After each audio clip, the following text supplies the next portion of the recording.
नमस्कार, मी युवराज लिंबोळे. आता तुम्हाला माझा परिचय झाला असेल की माझं मेन उद्देश काय होता की जसं बाकीचे उमेदवार जसं या प्रकारे आपले मुद्दे घेऊन येतात की आम्ही हे करू, विकास करू, ते करू. पण माझा मेन आमच्या पार्टीचा म्हणजे राईट टू रिकॉल पार्टीचा मेन उद्देश हाच आहे की बाबा तुम्ही आम्हाला लिहून द्या की तुम्ही कसं करणार. त्याला काही प्रोसिजर पाहिजे. ज्या देशामध्ये वोटिंग सिस्टीम असते त्या देशामध्ये भाषणं देऊन किंवा तुम्ही फक्त सांगून चालत नसतं, त्याला कायदा बनवावा लागतो. ज्या प्रकारे साहेबांनी सांगितलं की आम्ही कायदा बनवू, पण कायदा बनवण्यासाठी प्रोसिजर लागते, त्याचे कलम असतात, त्याचे काही स्टेप्स असतात की तुम्ही कायदा बनवल्यानंतर तुम्ही कायदा कसं करणार, इम्प्लिमेंट केल्यानंतर किती लोकांना फायदा पोचेल, किती लोकांना त्याचं नुकसान होईल, ह्याचा पण तुम्हाला त्याचा अंदाज पाहिजे. मग त्या हिशोबानं आम्हाला आमच्या राईट रिकॉल पार्टीच्या जे काही संस्थापक आहेत राहुल चिमनभाई मेहताजी यांनी अशी 40 प्रकारचे ड्राफ्ट बनवले. तसे त्यांचे मुद्दे 400च्या वर आहेत. त्यामध्ये बेरोजगारी, त्यानंतर जे काही गरिबी आहेत, त्यानुसार पर्यावरणाचा पण त्यामध्ये त्यांनी मोठा मुद्दा मांडलेला आहे की पर्यावरण आपल्याला पूर्ण कसंपणे कंट्रोल करता येईल. आपल्याला पूर्णपणे संपवता येणार नाही असं भाग नाही आहे. रासायनिक पदार्थ तयार होत राहणार, त्याचा वापर होत राहणार, त्याचा आपल्या पर्यावरणाला नुकसान आहेच. पण कंट्रोल करण्यासाठी नागरिकांची जी काही समूह आहेत त्यांनी पूर्ण जनमतचा आपला वापर करून त्या आपल्या नेत्या मंडळींना, अधिकाऱ्यांना त्यांनी कंट्रोल केलं पाहिजे. त्यासाठी आम्ही ज्या प्रकारे वोटिंग करतो ना, ते वोटिंग एक पॉवर आहे, ॲक्च्युली अधिकार नाही आहे. वोटिंग दर 5 वर्षाला आपण निवडणुका घेतो म्हणजे काय, आणि आपल्या त्या निवडणुकांमुळं एखादा व्यक्ती आमदार आणि खासदार होतो, ते लोकांच्या मतामुळेच होतो.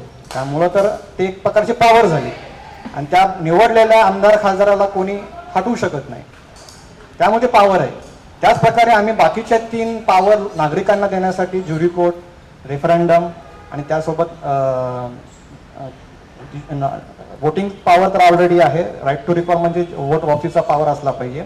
आणि ज्युरी म्हणून न्यायाधीशाच्या बाजूला बसून ते न्यायाची जी काही पद्धत आहे ती फास्टर आणि निष्पक्ष करण्यासाठी ज्युरीची एक समूह असतो, त्याला ज्युरी कोर्ट नाव दिलं आहे. तर त्यामध्ये बसलं पाहिजे. आता रुपेश सरांनी मला जे काही मंच दिलं त्या मंचावर माझा मांडण्याचा मुद्दा हाच आहे की तुम्ही जे काही ॲक्टिव्हिजम करताय, पण पर्यावरण निवडण्यासाठी तुम्ही तुमचे मुद्दे जे काही मांडतायत ते पंतप्रधान आणि मुख्यमंत्र्यांपर्यंत पोहोचत नाही आहेत. त्यासाठी बाकीचे जे काही आपण अनधिकृत प्रकारे जे काही माध्यमांचा उपयोग करतो ते कधी पोचतच नाही. उलट बाकीच्या जे कार्यकर्ते आहेत त्यांच्यावर निगेटिव्ह परिणाम होतो. मग आम्ही काय केलं, ह्या गोष्टी आम्ही पण ॲक्टिव्हिजमच करतो. मागच्या 1 वर्षापासून मी पण मुख्यमंत्री, प्रधानमंत्र्यांना पत्र पाठवतो.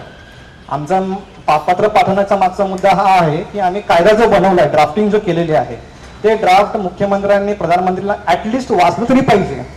ते वाचून त्याचा काय परिणाम होईल ते जनतेसमोर मांडलं पाहिजे, डिस्कशन केलं पाहिजे. पण मागच्या 20 वर्षापासून आम्ही करत आलो, पण आजपर्यंत त्याचं काय उत्तर नाही आलं. म्हणून आम्ही काय केलं, आम्ही आमचे जे काय राईट टू रिकॉल पार्टीचे जे कार्यकर्ते आहेत ते आम्ही असे एक पूर्ण एक वही बनवलं. त्या प्रत्येक वहीमध्ये आम्ही दिले letter to PM and CM. तर letter to PM and CM चा मेन उद्देश काय आहे की एक डिसेंट्रलाइज वेमध्ये ॲक्टिव्हिजम होतं. याचं कार्यकर्त्यांना म्हणजे त्यांचा वेळ कमी असतो. एक तर आपला जे काही खाण्यापिण्याचं कमवण्याचा जे वेळ असतो त्यामुळे वेळ भेटत नाही. फक्त तुम्हाला 5 मिनिट काढायचे, टपाल पेटीच्या इथं जायचं, पत्र लिहायचं आणि आपला ड्राफ्ट जो आहे त्या ड्राफ्टमुळं पर्यावरणाचे जे काही प्रॉब्लेम्स आहेत, बेरोजगारीचा प्रॉब्लेम आहे, सगळ्या प्रॉब्लेमचा दूर करण्यासाठी जो आम्ही जे कायदे बनवले तेवढंच एकच सोल्युशन आहे, बाकी कुठलं सोल्युशन नाही आहे. कारण मागच्या मी 1 वर्षापासूनचा अभ्यास केला, त्यातून समजलं की जोपर्यंत ड्राफ्टिंगची प्रोसिजर चांगली नसेल आणि त्याच्यामध्ये मंत्री आणि अधिकाऱ्यांना कंट्रोल करण्यासाठी रिकॉलचा जर प्रोसिजर नसेल तर त्याचा काय उपयोग नाही आहे. मग ते सारखं चालू राहणारच आहे, जे मागच्या 70 वर्षापासून चालू आहे. आणि त्यासोबत मला हे पण माझं मत मांडायचं आहे की आम्ही अहिंसा मूर्ती भगतसिंग, चंद्रशेखर आझाद आणि सचिंद्रनाथ सान्याल यांनी जे वक्तव्य मांडलं होतं की 1925ला त्यांच्या हिंदुस्थान सोशलिस्ट रिपब्लिकन असोसिएशनच्या मॅनिफेस्टोमध्ये त्यांचं होतं की आम्ही भारताची गणराज्य अशी स्थापना करू की त्यामध्ये भारतीय नागरिकांकडे वोट ऑफिसचे अधिकार असले पाहिजेत. नाहीतर आपली भारतीय लोकशाही एक विनोदच होऊन बसेल, गंमत होऊन बसेल. ते लोकशाही प्रत्येकाने चेष्टा करतील आणि तेच चाललंय. मग लोकांच्या डोक्यामध्ये वोट वापसीची प्रक्रिया किती चांगली आहे आणि त्यासोबत प्रत्येक न्यायालयामध्ये जजसोबत ज्युरीचं समूह बसलं पाहिजे, निष्पक्ष आणि फास्टर न्याय देण्यासाठी एक रँडम म्हणजे मतदारसंघामधनं चिठ्ठीद्वारे लोकांना कसं निवडून फास्टर डेव्हलपमेंट होईल. आता तुम्ही कालच एक न्यूज वाचली असेल, अमेरिकेमध्ये ट्रम्पला शिक्षा झाली. तुम्ही गुगलला सर्च करा, तुम्हाला लगेच समजून येईल की न्यूयॉर्कच्या ज्युरीने त्यांना शिक्षा दिलेली आहे, कोर्टने नाही दिलं. कोर्ट तर फक्त ते इम्प्लिमेंट करण्यासाठी सांगण्यासाठी असतो. त्याच्या मागचं मेन म्हणजे बिहाइंड द सीन जे बसले ते ज्युरी बसलेत. त्याचा समूह आपल्या भारतामध्ये पण आला पाहिजे. जे आपल्या पर्यावरणासाठी जे आपल्याला माहिती आहे की झाडं कट होत आहेत, पाणी दूषित होत आहे, प्रत्येकाच्या घरामध्ये आज पेशंट आहे. तर तुम्ही कधी विचार केलात का की एक्झॅक्टली पेशंट कशामुळे? बीपी शुगरचे पेशंट आहेत, थोडं आपण चाललं की दम लागतो. याला मागचं मेन मूळ कारण आहे की गव्हर्नमेंटने अशी का पॉलिसी इम्प्लिमेंट करून ठेवले की ते पूर्णपणे काढता येत नाही, तर रद्द करता येत नाही. रद्द करायला गेलं की बाकी सर्कस चालू होतं की कोण ना कोण मध्ये येतं, कोण ना कोण कुठले बाकीचे मुद्दे उठवून ते पूर्ण नागरिकांचं लक्ष विचलित करतात. त्याच्यामुळं हे पॉवर खूप गरजेचं आहे. तर त्यासाठी आम्ही काय करतो की आम्ही तुम्हाला पण रिक्वेस्ट करतो की आमच्या जे काही ड्राफ्ट आहेत, ॲज मी उमेदवार आहे तर माझं पण जे काही मुद्दा आहे ते तुम्ही आमच्या नेटवर ऑलरेडी अवेलेबल आहे.